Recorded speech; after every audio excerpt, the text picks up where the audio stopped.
students and all that, especially the academic professors. I don't know. So you have to link your SOP to whatever you're doing, be it volunteer experience. And that's why it's very good to have work experience. If you don't have it, volunteer for something, academic records and future plans. So it's very important. And then also very important, what helped me during my writing, during my application process was the approach of using public narrative to write your SOP, making it catchy. And what do you mean by public narrative? You have to, for instance, I am writing about my experience in the humanitarian or your volunteering experience. You have to connect yourself to the people you're serving and the community. For instance, I said, I give an instance where I am working with children education. I'm working with minority children in Northeast. I'm working with women, children with disabilities. I'm working with women empowerment program and all that. So I can connect my SOP.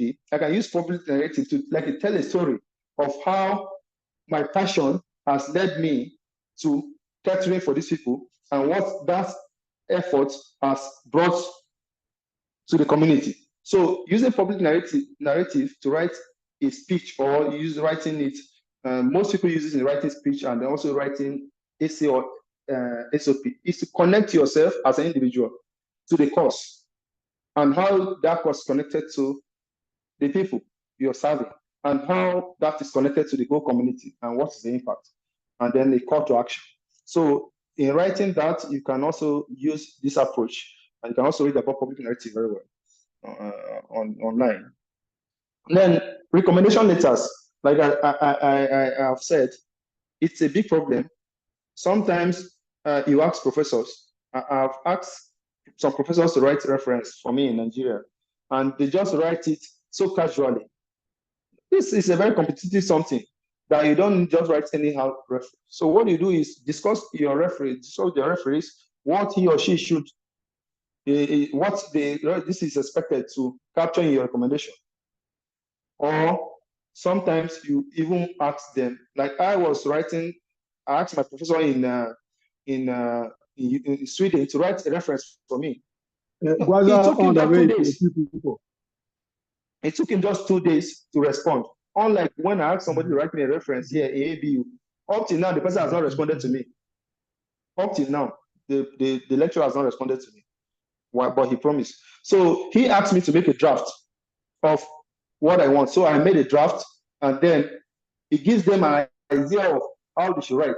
And your recommendation letter should be able to capture key things about you. And sometimes you give them your CV to look at how they write, or sometimes you discuss with them so that they can capture the basic things that the scholarship or the application process, the admission is trying to address, or the position you are applying for.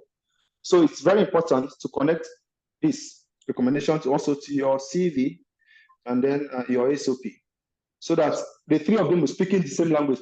Not exactly the same thing, but all of them will be connected. Your CV, your SOP, and then your recommendation letter should connect to this thing, to whatever you're doing.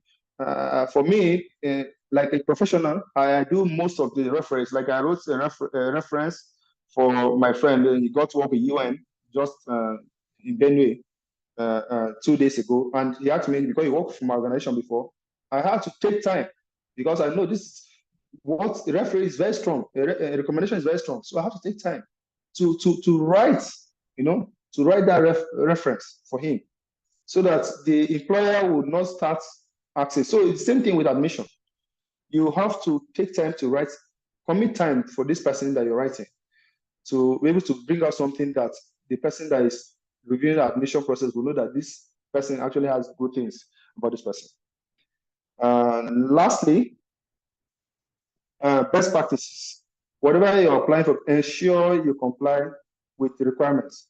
Sometimes when we're applying for admission or that, we don't read the details of the requirement, we just rush to this thing. So make sure you read line by line what's the requirement, so that you don't miss out any requirement. And then you start your application on time. Like now, I'm telling you, application starts in October. Don't wait till when it's September or August. You start looking for transcripts. You start looking for reference letter.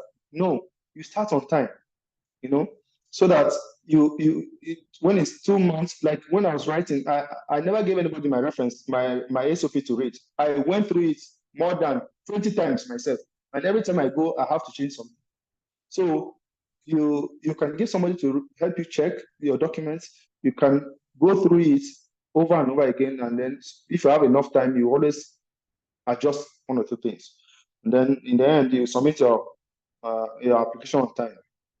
So basically, this is just what I have to present on this topic. And of course, your program of choice and sellability is very important. You don't just, that's why it goes to your philosophy and career goals. Don't just go because I want to get PhD. I want to get masters. What do you want to do with this masters? For me, in the field of humanitarian and development, we value skills and knowledge. It's not about the paper qualification, because we have people here that are doing things more than even people that have this qualification they cannot do. So it's about your skills and this, and it will pay people based on their skills and knowledge.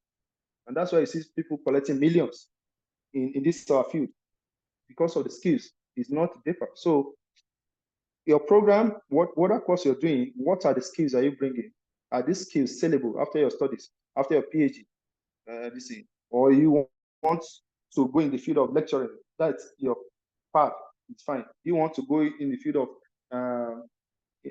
going to practice in the field, you have to choose a course, or you want to offer services or as a consultant. So it depends on whatever aspiration you have in life.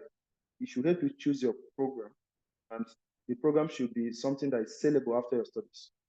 So on this note, I'll end here. And if there's any question, comments, or contribution, yeah, thank you.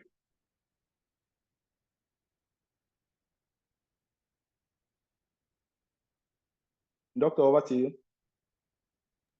Thank you so much, Jude. This is incredible. We have questions in the chat. Do we have questions? You can raise your hand or type it in the chat. Mr. Jude, do you have time to review applicants' SOP? No, we don't require our speakers to review SOP. So that is a capital NO. If you join the group, we can find a way to look into that, but for now, no. We're not going to make a speaker to do that. It's not part of the terms of reference for this presentation here today. Okay. Any other question?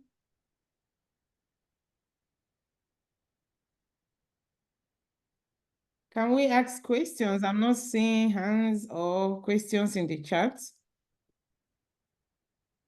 Okay, so let me hit. Sorry, Dr. Edo, I just want to say that even as a presenter myself, I have gained a lot from what Jude just shared, especially trying to connect when you are writing recommendation for someone, trying to connect the recommendation with what the person wants to do.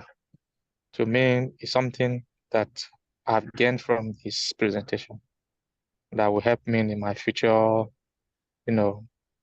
recommendations that I write for students. And also to add to what he said about getting reference letters from professors, you have to go through pain. Now, there's somebody who is a professor, a very known professor in Benue State University. He's studied in the UK. But I was amazed when one of my friends in the US, who is a professor in one of the